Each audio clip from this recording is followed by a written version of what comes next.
We have discussed consonants based on their place of articulation, so let's finish out our discussion of consonants talking about manner and voicing. Manner of articulation relates to how a speech sound or a consonant is produced, and we divide them into 6 categories: stops, nasals, fricatives, affricates, liquids, and glides.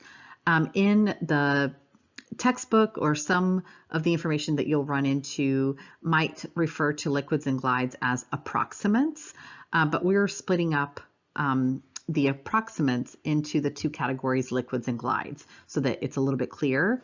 You'll see here all of the symbols that go along with each of these different manner types. So all the stop consonants are listed there, the p, b, t, d, k, g, and the glottal stop.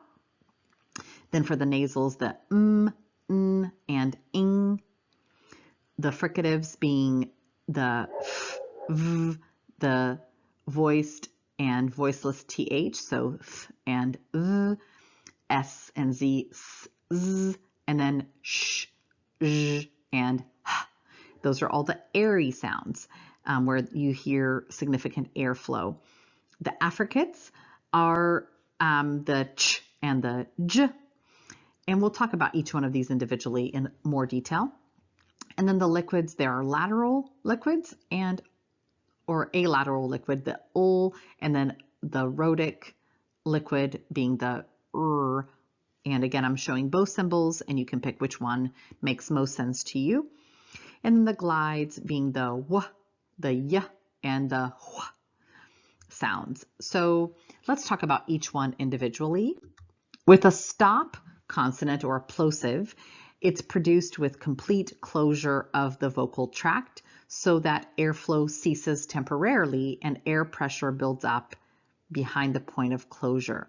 So in an example like the b, the lips come together and you hear that complete closure, right, of the vocal tract when the lips come together and the airflow ceases. So b, so I'm stopping the flow of air, which is why it's called a stop consonant.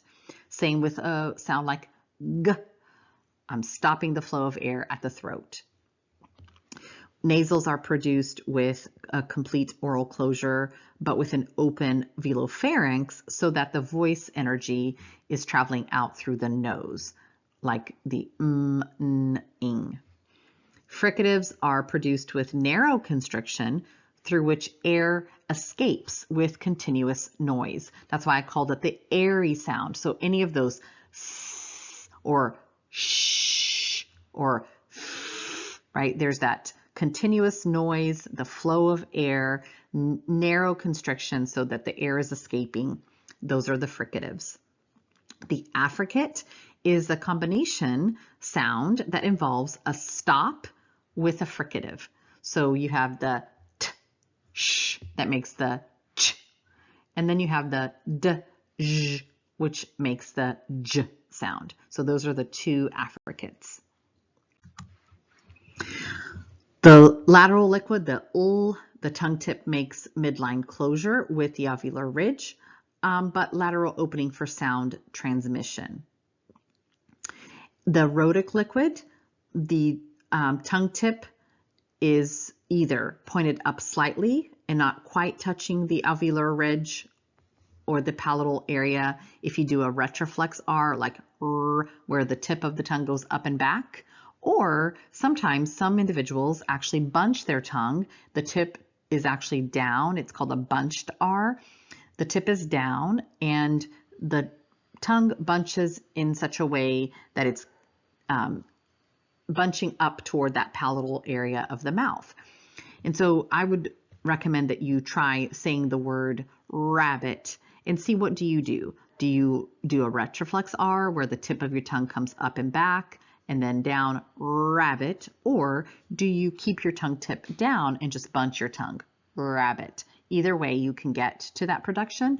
And some kids may have more ease with one versus the other. And so you might have to try both ways for them to achieve success in producing an R if they're struggling with R. So it's important to know that there's essentially two ways of making and teaching the R sound. And then with the glides, there's a gliding motion, right? There's a w, it's gliding motion of the articulators from a partially constricted state to a more open state. And that's why it's called a glide. And finally, voicing. Pretty clear cut, but a voiced sound is where the vocal folds or the cords are vibrating. And then the voiceless sounds are where the vocal folds remain open and are not vibrating.